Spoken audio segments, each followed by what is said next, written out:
The gaze of this pharaoh defies time. Across the centuries, his impassive face delivers the message of a civilization haunted by the beyond.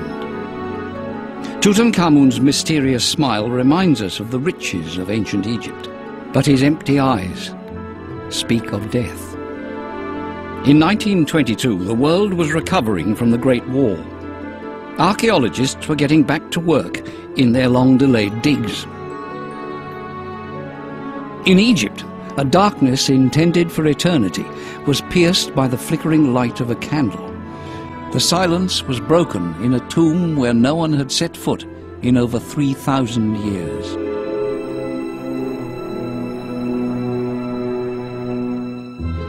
Howard Carter astonished the world. After years of searching without success, he had uncovered, in the heart of the Valley of the Kings, the fabulous tomb of Tutankhamun. Overnight, the treasures in the young pharaoh's tomb cast their spell on the Western world. In the public mind, Egypt became the country of mysteries, the land where humanity must seek out the keys to its past.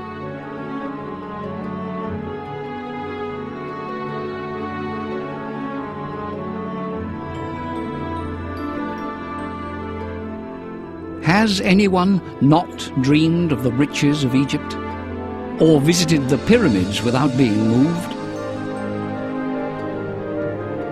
Today it seems everything has been discovered. Hordes of tourists hurry past, taking pictures of everything they can't commit to memory. But modern Egypt offers a vision of a land suspended between past and present, a land where many mysteries remain intact. The history of civilization in this part of the world is above all the history of a giant river, the Nile. Its legendary course will guide us on a journey through time.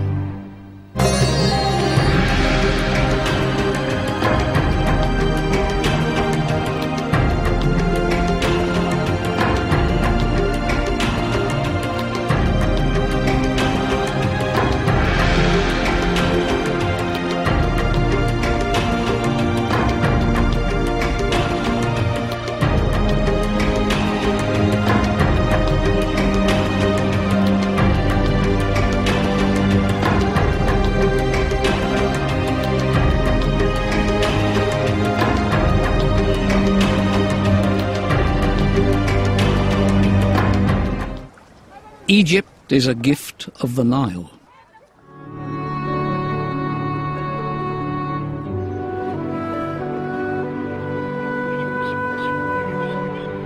The green ribbon of the Nile Valley has always held a fascination.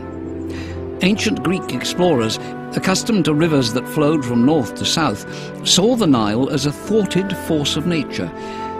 And what a force! It stretches for 6,671 kilometers. The power of the Nile seems irresistible. Nomadic hunters were the first humans to appear in the Nile Valley. 4,000 years before Christ, they fled arid lands and built camps of reed huts beside the Nile. There, over the next 2,000 years, an empire grew and prospered.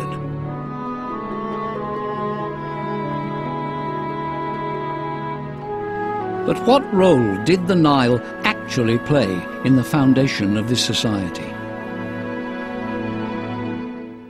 Si vous regardez une photo satellite du nord-est de l'Afrique et que vous voyez le million de kilomètres carrés qui correspond à l'Égypte, vous voyez très bien que le ruban vert de la vallée et le delta ne sont là que parce qu'il y a le fleuve le dessine. Et c'est évident que dans ce désert, c'est la partie la plus orientale du Sahara, dans ce désert il n'y aurait rien s'il n'y avait pas l'eau.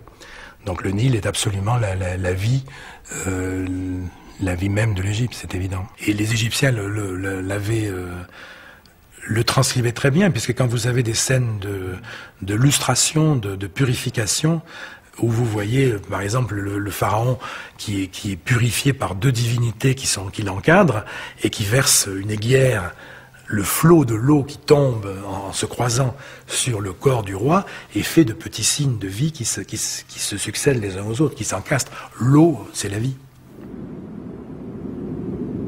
The source of that life is in the mountains of Ethiopia, 2,200 kilometers from the delta. The headwaters of the Blue Nile form a vast lake between the mountains, almost an inland sea.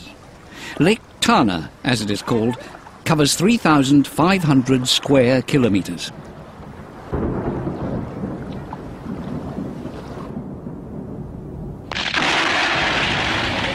Between June and September, storms rage over the high Ethiopian plateau. Water streams down the slopes. With the coming of the monsoon, the lake overflows, and the water of the Nile begins its journey down to the plains. Plunging through the smoking water of the Tissisat Falls, it takes a month to cross Ethiopia and Sudan.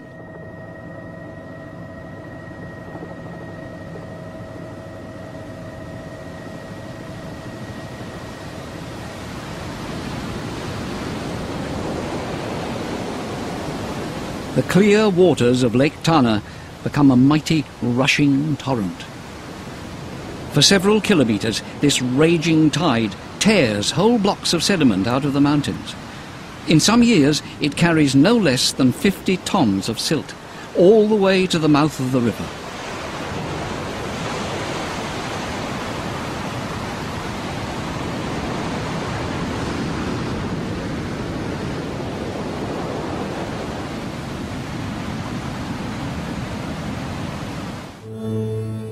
In July, when the vast flood reaches Egypt, the scene changes.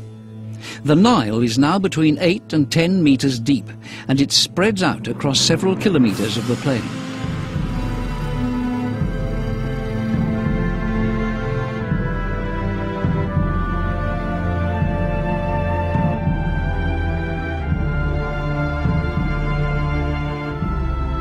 In the 4 months from July to October, the Nile floods the arable land and turns villages into islands.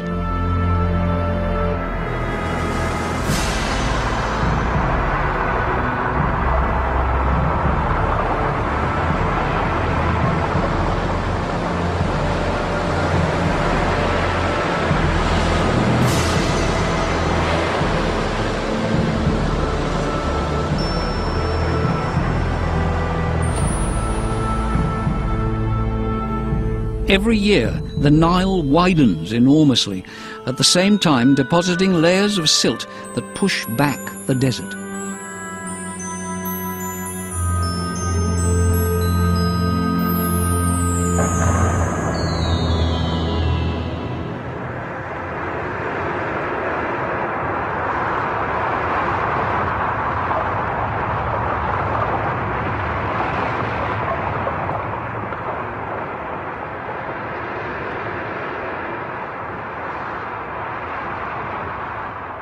The ancient Egyptians tried to keep a record of the recurrent floods. They tried to detect the first signs of the flood by building nilometers to measure increases in the water level. The moods of the Nile were part of daily life. The Egyptians soon realized that the floods could never be controlled. They would have to adapt their sowing and harvesting to the rhythm of the floods.